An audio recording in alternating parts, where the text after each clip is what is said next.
Everyone, स्वागत है आपका यूट्यूब चैनल पे। आज के इस सेशन में हम डिस्कस करेंगे ऑपरेशन रिसर्च में असाइनमेंट मॉडल के ऊपर के एमसीक्यूज। तो चलिए शुरू करते हैं।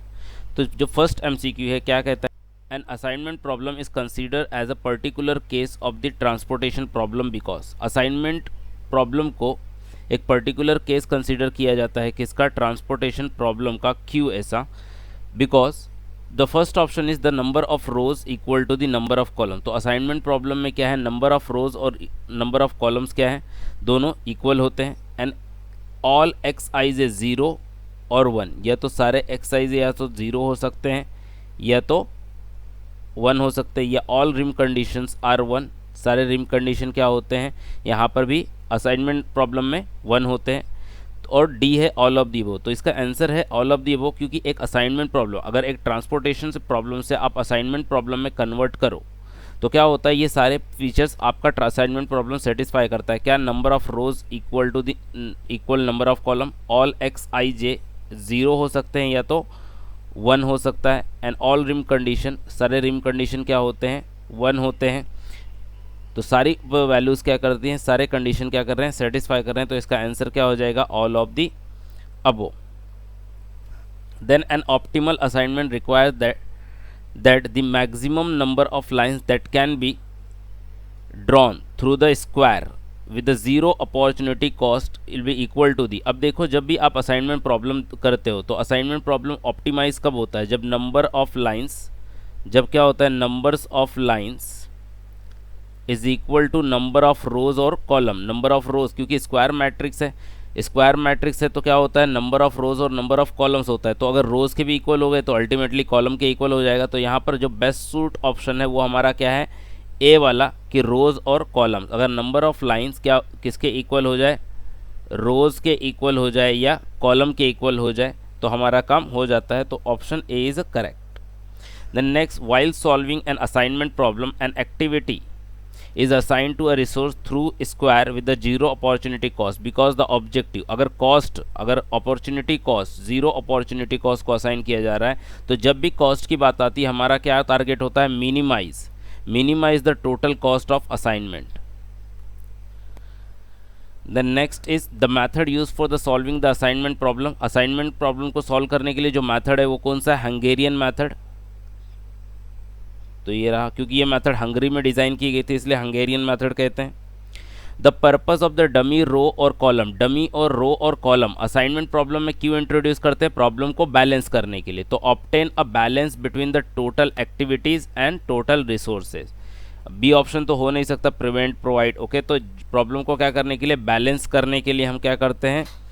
डमी रो या कॉलम इंट्रोड्यूस करते हैं। Maximization assignment problem is transformed into minimization. Maximization के प्रॉब्लम को मिनिमाइजेशन में कैसे कन्वर्ट करते हैं? मैक्सिमाइजेशन के प्रॉब्लम को मिनिमाइजेशन में कन्वर्ट करने के लिए हमें क्या करना पड़ता है? उसको रिग्रेड मैट्रिक्स करना पड़ता है। तो रिग्रेड कैसे करते हैं? एक मैट्रिक्स का, टेबल का, मैट्रिक्स का या टेबल का जो सबसे बड़ा एलिमेंट है उसमें से सारे एलिमेंट को माइनस कर देते हैं। तो सब्ट्रैक्टिंग, तो एडिंग वाले तो ऑप्शन भूल जाओ, ए और डी हो ही नहीं सकते। तो subtracting the each entry in a column from the maximum value in that column, ऐसा नहीं। Subtracting the each entry in the table from the maximum value in that table. Okay, तो सी सबसे ज़्यादा मैच कर रहा है तो सी क्या हो जाएगा? हमारा करेक्ट आंसर हो जाएगा। Then next is if there are n workers and n jobs would be. तो ये थोड़ा मैथमेटिकल क्वेश्चन है कि आपके पास समझो n वर्कर्स हैं तो उसको असाइन करने के लिए n जॉब्स भी होंगे, तब जाके तो प्रॉब्लम बैलेंस होगा। तो ये आप टोटल कितने सॉल्यूशन बना सकते हो? तो टोटल n फैक्टोरियल सॉल्यूशन बन सकते हैं।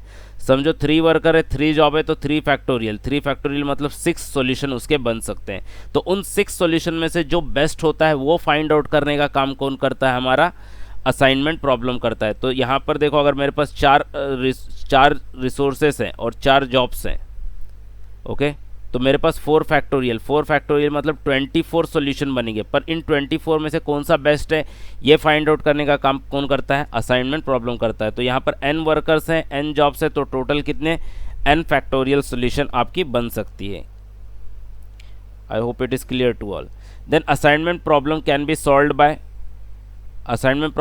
सॉल्व्ड बाय सिंप्लेक्स मेथड से भी सॉल्व कर सकते हो, ट्रांसपोर्टेशन से भी सॉल्व कर सकते हो। तो answer is both A and B. Then next, for a salesman has to visit the N cities, एक सेल्समैन है जो एन सिटीज़ विजिट करना चाहता है इन द वे ऑफ इस टूर प्लान। तो टूर प्लान कितनी तरह से डिज़ाइन कर सकते, तो देखो यहाँ पर समझो ये क्या है, वन एक टूरिस्ट है, ओके। तो इसने क्या किया, एक सिटी ए से और टोटल एन सिटीज़ है, तो एक सिटी यहाँ पर आ गई, बाकी यहाँ पर देखो बी सी डी, अगर एन सिटीज़ टोटल है तो एक तो उसकी सिटी खुद, तो बाकी बची हुई सिटी कितनी हुई, n-1 ना।